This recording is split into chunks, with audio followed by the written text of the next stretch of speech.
Before looking at the various steps involved, we'll learn why proper land preparation is important and why it's better for farmers to plan together. The focus here is on irrigated systems and rain-fed lowland rice fields. Land preparation before the start of the rice growing season is very important. Land preparation ideally includes land clearing, weeding, pre-irrigation, ploughing and levelling. These steps will be discussed in this video.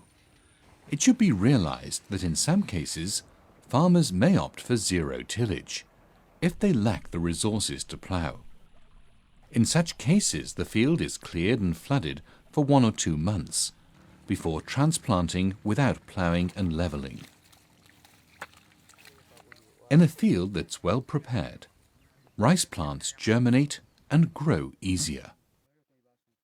Good land preparation improves the soil structure and makes the soil loose enough for the roots to go down, and fields are well levelled. It facilitates irrigation and drainage. It distributes weeds and crop residues evenly over the field and incorporates them into the soil, and allows better control of weeds. The most important aspect of preparation of irrigated rice fields or rain-fed lowland fields is levelling. If plots are not properly levelled, you have problems with irrigation, so you need to properly level so that when you irrigate your field, the water is uniformly distributed and benefits rice plants in every part of your field. A properly levelled field makes irrigation and drainage easier. It will also reduce the emergence of weeds. In an unlevelled field, weeds will soon emerge on the higher parts of the field. There are 3 other key advantages. A field that is not well levelled cannot be transplanted early. The farmer will have to wait for the seedling to be old enough and tall enough to be transplanted in the deeper part of the field. However, older seedlings do not tiller very well, and this will have a negative impact on growth and yield. And thirdly, when the field is not well levelled, the rice will not mature uniformly. Plants on the higher parts will mature sooner than plants in the lower parts. Now that we know why levelling is important, let's see why we need to properly plan field activities.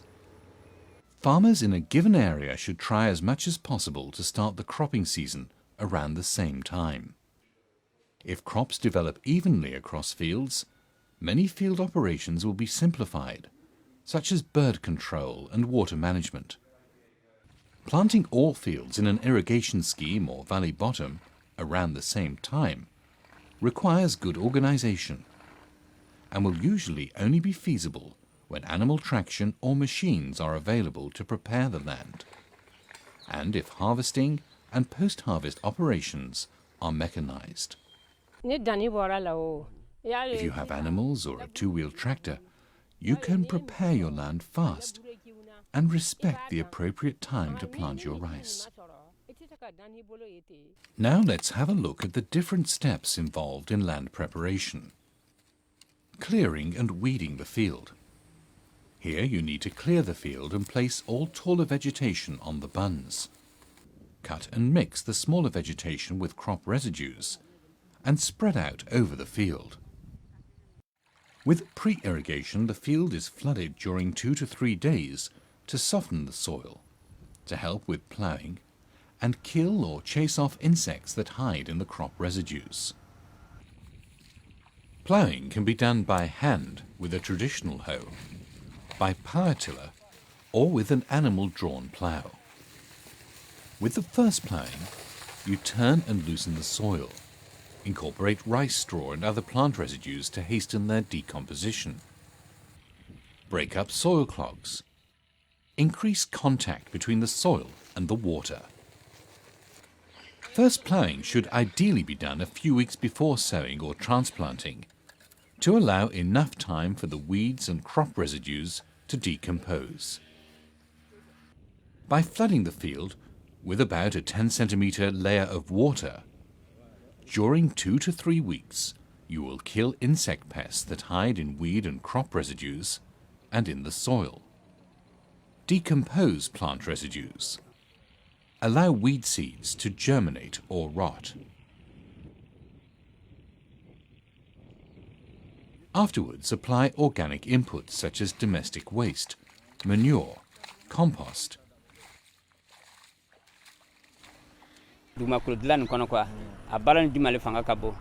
Adding organic matter is the most difficult task, but it results in better production.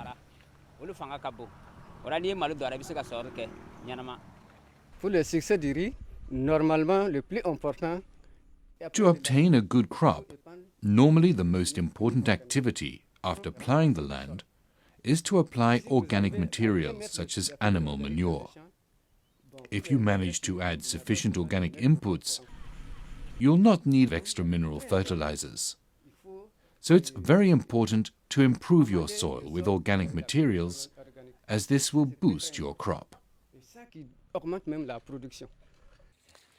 You can carry out the second land preparation to turn the soil and mix with water to create a mud. Distribute decomposed organic residues. Kill weed seedlings. And distribute nutrients more evenly in the field. As a guide, the depth of ploughing should be about 10 to 15 centimeters.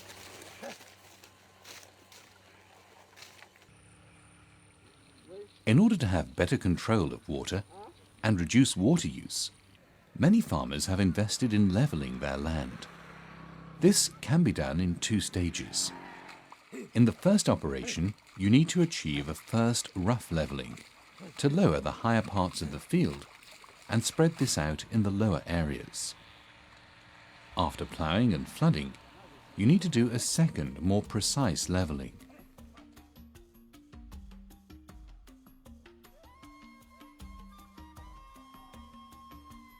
So, what have we learnt? Land preparation improves the soil structure and makes root penetration easier. By ploughing, flooding, and again ploughing the land, you can control weeds.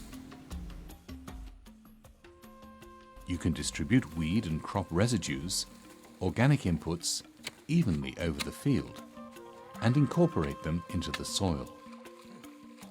But remember, the most important aspect is to properly level your field. This will affect transplanting, weed, water and fertilizer management, and maturation. In short, it will affect your entire crop. Timing and planning. Good land preparation and proper planning can make all the difference for a successful crop.